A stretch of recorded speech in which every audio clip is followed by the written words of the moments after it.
Trabalho sobre turbinas, tipos de turbinas e curva escolhida. Meu nome é Guilherme Brigagão Monteiro de Castro. Aqui um breve roteirozinho de como vai ser o trabalho, né?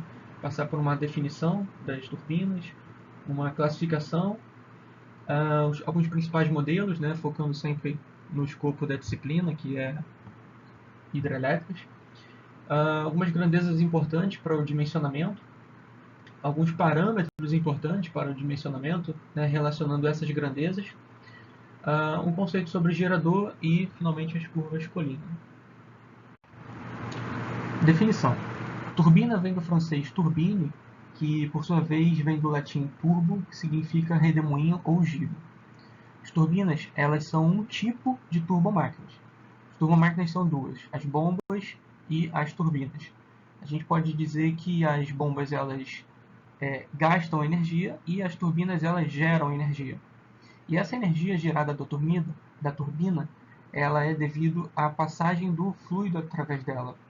A turbina ela extrai energia do fluido, resultando numa diminuição da pressão do fluido, mas não necessariamente uma diminuição da velocidade do fluido através da turbina. Então aqui a gente, por exemplo, tem um esquema de uma usina hidrelétrica, né, com uma turbina, e aí aqui a gente coloca logo a montante e logo a jusante da turbina, dois tubos de pitot para medir a linha piezométrica. Aí aqui a gente vê que você tem uma certa diminuição desde o nível da usina do reservatório da usina até o primeiro tubo de pitot, né, que você tem uma diminuição da carga, isso devido aos atritos aqui no penstock, e essa diminuição da linha piezométrica do montante para a jusante da turbina, a gente chama de carga líquida. Essa é a energia que você está retirando do fluido e jogando para o eixo da turbina. Classificação. A gente pode classificar as turbinas quanto ao tipo de fluido que está passando por ela. Então, por exemplo, se o fluido for água, é bem simples, né? Uma turbina hidráulica ou hidroturbina. Se o fluido for o ar, a gente geralmente chama de turbina eólica. Mas, se o fluido for o ar e ela for usada para moer grãos, aí já não é mais turbina eólica, a gente chama de moinho de vento, que é o caso desses aqui, que é bem antiga essa foto. Aqui você já tem, né, a turbina eólica. A turbina a gás a gente chama de turbina a gás, né, quando o fluido é gás. Quando o fluido é vapor, a gente chama de turbina a vapor. Isso aí é bem tranquilo. Aqui a gente tem um exemplo de uma turbina a gás numa usina de gás natural. A gente pode classificar também quanto ao volume de controle, né? A gente tem, por exemplo, as turbinas por deslocamento positivo, que geralmente são usadas como medidores. Aí a gente tem, por exemplo, aqui o hidrômetro, né? Aqui no caso dessa foto aqui do hidrômetro. Esse tipo de turbina, né, à medida que o fluido vai sendo empurrado para um volume fechado, ele vai gerar um eixo, né, ou vai deslocar um êmbolo.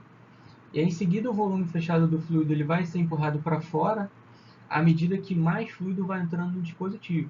Isso você vai até ter uma perda de carga líquida aí através desse deslocamento. Mas, enfim. No geral, a energia vai ser extraída do fluido passante, né, no fluido que está passando, e vai ser transformada em energia mecânica, né, para você girar esse eixozinho aqui. Essas turbinas por deslocamento positivos, elas geralmente não são usadas para produção de energia, mas só para medir a vazão ou o volume do escoamento. E por isso aqui botei o exemplo do hidrômetro.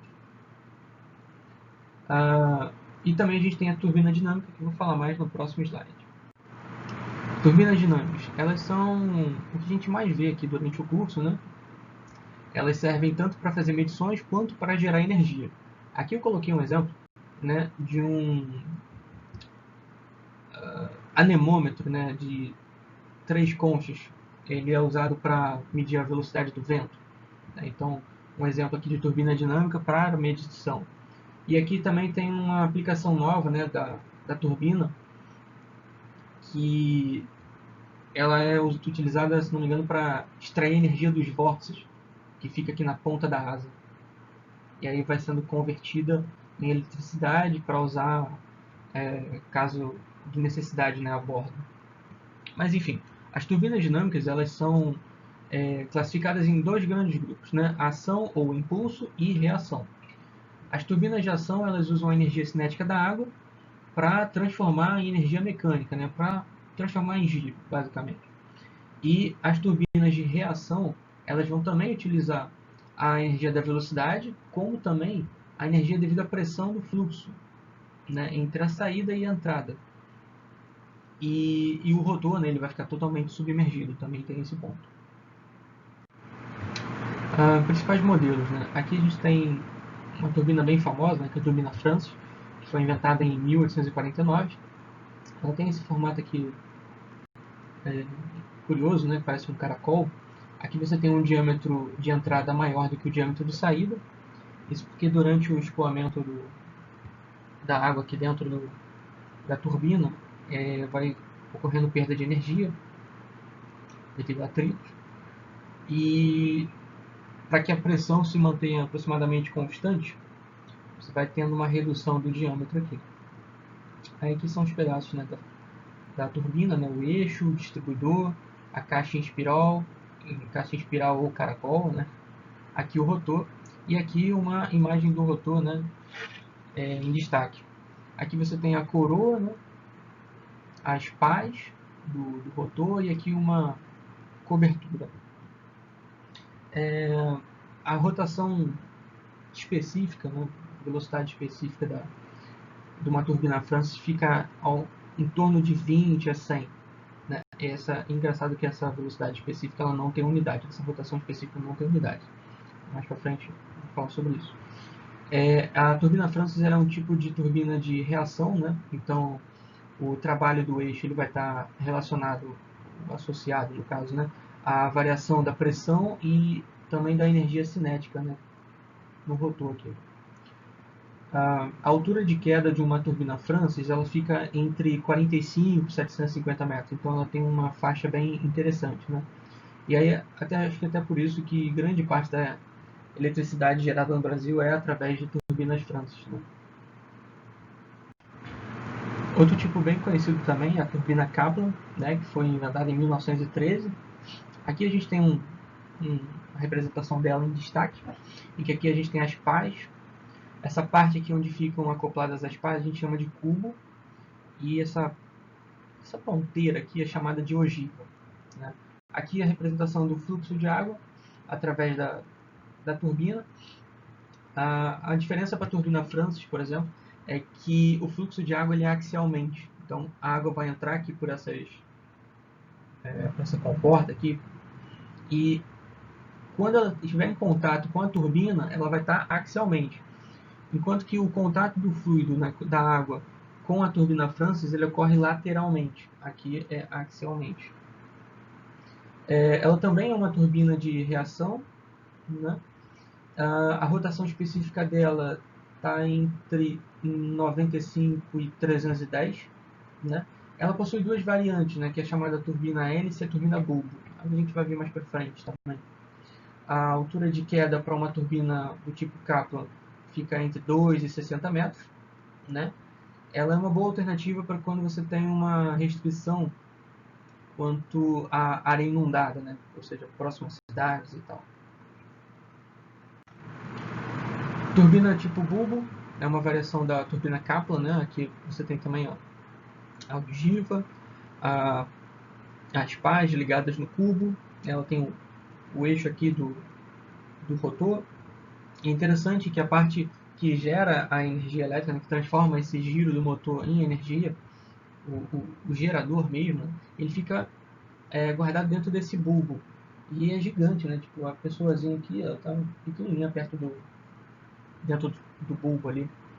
A diferença para Kaplan também é que aqui o fluxo ele é na horizontal, né? Na Kaplan você tinha um eixo, o fluxo na vertical, aqui o fluxo é sempre na horizontal.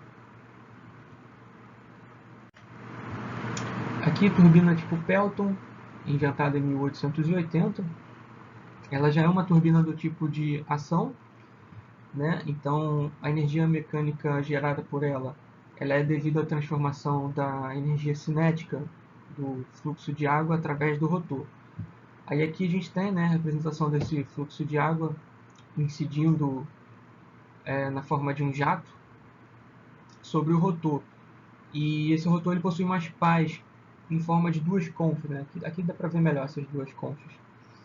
É interessante que essa direção dos jatos ela sempre vai ser paralela ao plano do rotor. Então, se você tem aqui o rotor no plano vertical, os jatos vai cair no plano vertical também.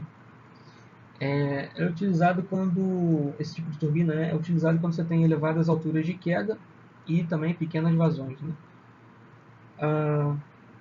No Brasil, a topografia não favorece muito o uso de turbinas Pelton de grande porte. Aqui, turbinas Straflo e Michelbank. A Michelbank é de 1903, a Straflo eu não encontrei a data. Essa turbina Straflo ela é uma turbina do tipo de escoamento retilíneo, de volume reduzido. Ela vai ser adequada quando você tiver quedas de até 40 metros e o rotor de até 10 metros de diâmetro. Isso vai reduzir bastante os custos da obra de construção. Aqui eu achei interessante, né, no caso, que a turbina ela está diretamente ligada ao estator. Né? Você não tem aquele eixo para ligar a turbina até o estator, né? Até o rotor que vai girar ao redor do estator, no caso. Aqui você já tem um estator em volta e a turbina já está aqui girando ao redor dele. Eu achei bem interessante isso.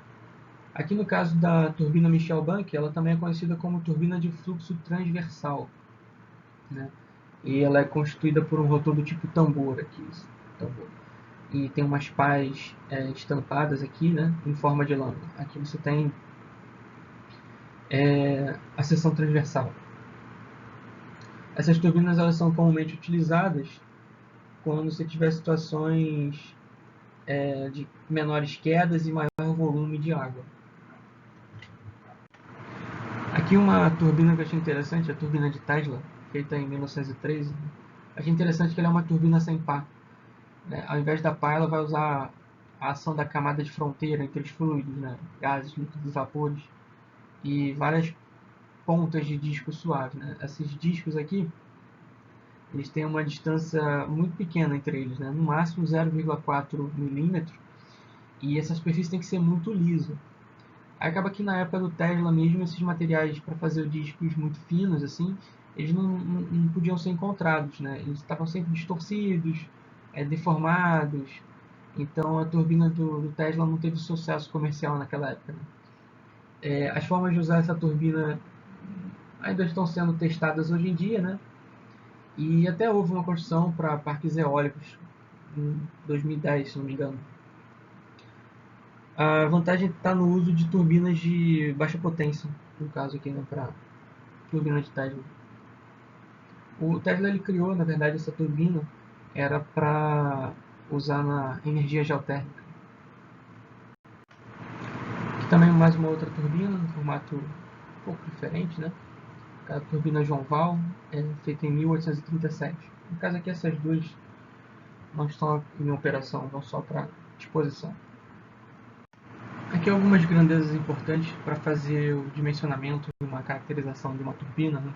A gente tem a carga líquida, como eu falei lá no início, é a diferença entre a linha piezométrica, a montante da turbina e a jusante da turbina, né? Logo a montante, logo a jusante. A diferença dessa linha piezométrica vai ser a carga líquida, em metros. A vazão está passando por ela, o diâmetro das pás do rotor, né, que são distâncias aqui. No caso, isso aqui é uma turbina Francis, né, porque aqui você tem o eixo, né, aqui a pá, e aqui você tem aquela cobertura que é móvel. Né. E aqui você tem também um diâmetro maior do que aqui, então o fluxo está vindo, provavelmente vem aqui, entra aqui, sai aqui. Então aqui é montante, aqui é jusante. O diâmetro das partes do rotor, a velocidade rotacional do rotor aqui, né? Esse ômega. O BHP, que é a potência no eixo, né? Medido em watts. A densidade do fluido também vai ser importante. E a gravidade. Esse tipo de análise que a gente utiliza essas grandezas aqui é como se fosse fazer a caracterização do escoamento de um fluido, quando vai fazer o Reynolds, por exemplo. A gente pega alguns parâmetros do fluido e utiliza o teorema dos πs, né, para definir alguns parâmetros por escoamento, por exemplo, parâmetros adimensionais, né, por escoamento. Por exemplo, o Reynolds mesmo, o número de Froude, enfim. E esses parâmetros adimensionais, né, devido ao teorema dos Pis, eles também vão funcionar, também vão ter parâmetros para as turbinas. E também tem para a bomba, mas é um pouquinho diferente. Então, usando aquelas grandezas, né, do slide anterior, a gente pode definir esses parâmetros, né, importantes para o dimensionamento de uma turbina. São eles o coeficiente de carga, né, o CH, igual a GH sobre ômega quadrado d ao quadrado, o coeficiente de capacidade, que é o CQ, que é a vazão dividido pelo ômega d ao cubo, o coeficiente de potência, que é o CP, que é o BHP, né, que é a potência aqui no eixo, dividido por ρ, ômega ao cubo d à quinta. E tem também a eficiência da turbina. Toda eficiência, né, é tipo a energia ou a potência que você quer gerar sobre a energia ou a potência que você está dando para o seu sistema. Então, no caso aqui da turbina, você quer gerar potência no eixo e está usando a potência ou a energia, né, a carga da água que está vindo. E aqui você tem a relação entre potência do eixo e a potência devido à água. Né? Então, vou GH aqui, né, devido ao escoamento. Se você for colocar isso aqui em função dos coeficientes, você vai encontrar essa relação aqui, CP dividido por produto entre CQ e CH. Outro parâmetro também muito importante para o dimensionamento de uma turbina é você ter a velocidade específica. E aqui ela é representada como N, né, S de específica, T de turbina. Se fosse a bomba, NSB. Né, também, a bomba também tem um parâmetro de velocidade específico. Mas para a turbina aqui, NST. Ela é a relação entre CP elevado a meio e CH elevado a 5 quartos. O importante é que, apesar dela ser uma velocidade, ela não tem dimensão. Ela é um parâmetro adimensional. Até porque ela é a relação, né, a razão entre dois parâmetros adimensionais. Não tem como ter dimensão. No livro do Cengel, ele até alerta para isso, falando que tem muitos engenheiros que colocam esse parâmetro aqui como sendo com unidades de velocidade ou algum tipo de unidade, mas não, ele é adimensional.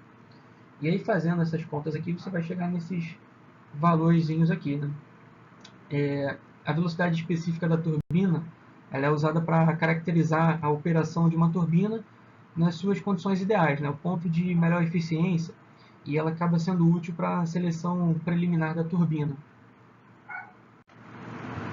E chegamos na parte do gerador. O gerador é a parte da nossa máquina, do nosso conjunto turbina-gerador, em que realmente você pega esse movimento, esse giro do eixo e transforma ele em energia elétrica. E para isso a gente precisa relembrar um pouquinho de física 3.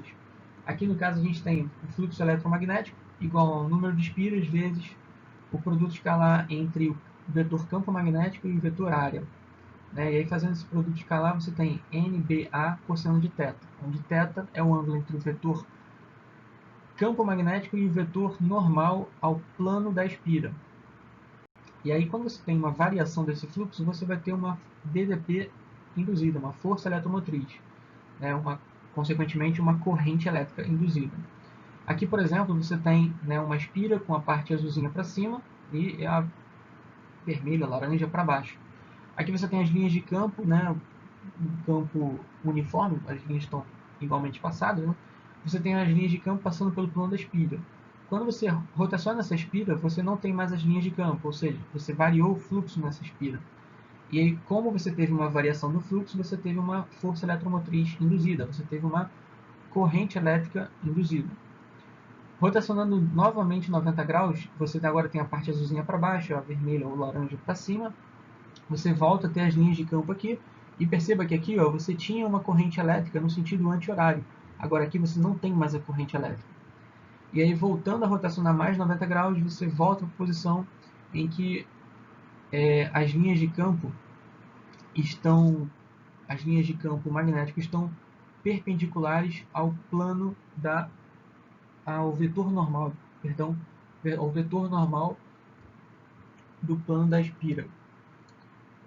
E aí você passa novamente, né, uma variação do fluxo. E aí variou o fluxo, você tem corrente de novo. Só que aqui ó, o sentido é trocado. Antes aqui era no sentido anti-horário e aqui está no sentido horário. E aí com isso a gente pode definir uma senoide. Né? Quando você vai rotacionando, você vai tendo uma determinada corrente. Depois quando você passa de 180 graus, você tem uma Mesma corrente, só que no sentido contrário, né? Então, aqui você tinha o positivo, por exemplo, e aqui você tinha o negativo, né? Aqui você tem o esquema do gerador, né? E aí aqui você tem enrolamento da armadura, enrolamento de campo, anéis e escovas, essa parte aqui.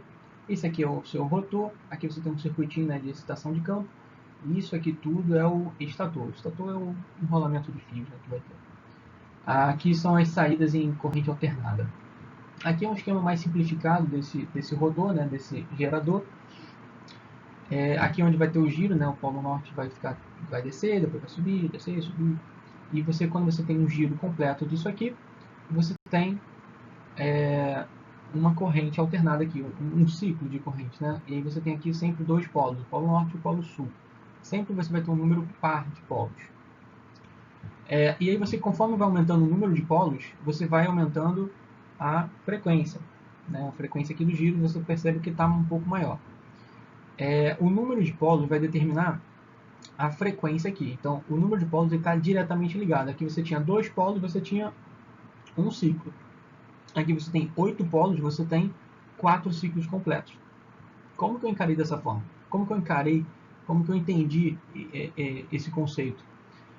Por exemplo, se eu fixasse, por exemplo, esse rotor aqui e eu pensasse só no movimento dessa bolinha vermelha aqui, dessa bolinha vermelha aqui. Então, por exemplo, se eu fizesse o giro aqui, por exemplo, estou no polo norte, vou fazer um giro, meio giro, né? Eu venho para o polo sul, depois eu volto para o polo norte. Isso aqui vai causar um movimento completo, um ciclo completo.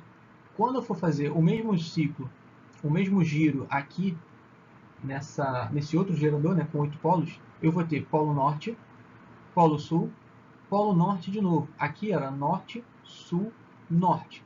Então, quando você voltava a repetir o polo, você completava um ciclo. Então, norte, sul, norte, um ciclo. Norte, sul, norte, dois ciclos.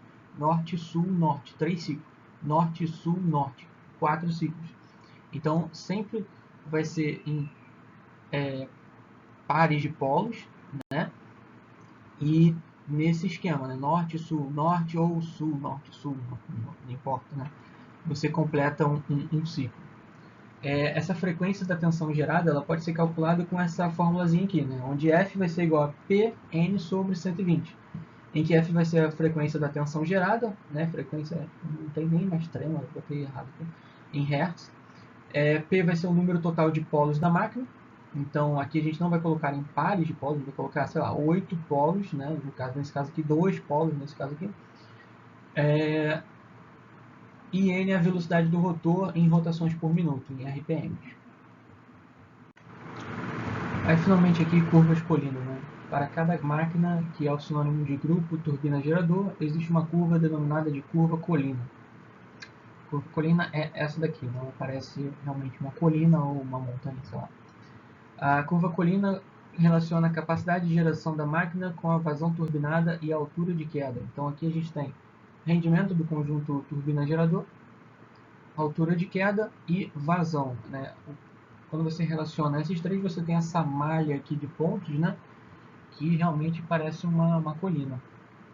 E por parecer colina, quando a gente planifica, ela fica parecendo as cotas de nível lá da matéria de topografia, né?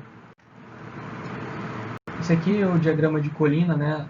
Uma turbina Francis lá na Itaipu Nacional, em 1998. É uma curva colina, então quando a gente planifica ela, fica realmente parecido com uma colina lá das aulas de topografia. Fica parecendo umas curvas de níveis aqui. Elas são chamadas até de cotas, como chama? De isorrendimentos, né? Então tem o mesmo rendimento em cada linha dessa daqui, em cada cota no caso, né? Aqui você tem outros tipos, né? Outros diagramas de colina que também relacionam percentual da potência com o percentual da queda, né? Aqui valores percentuais, não em valores exatos como o anterior, mas também relacionando queda, potência e rendimentos aqui, né? Então, aqui você tem para 300 rotação, aqui também 300 rotação.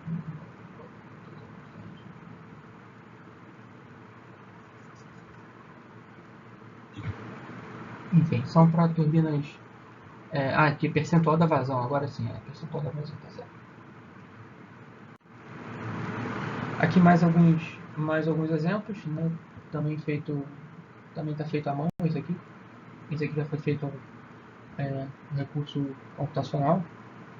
Esse tipo de gráfico ele acaba sendo muito importante porque ele vai determinar um campo básico de funcionamento da turbina, né? Isso acaba sendo muito útil para pegar os resultados do protótipo e fazer a transposição do modelo para o protótipo, né? Considerando efeitos de escalas e tal. Enfim.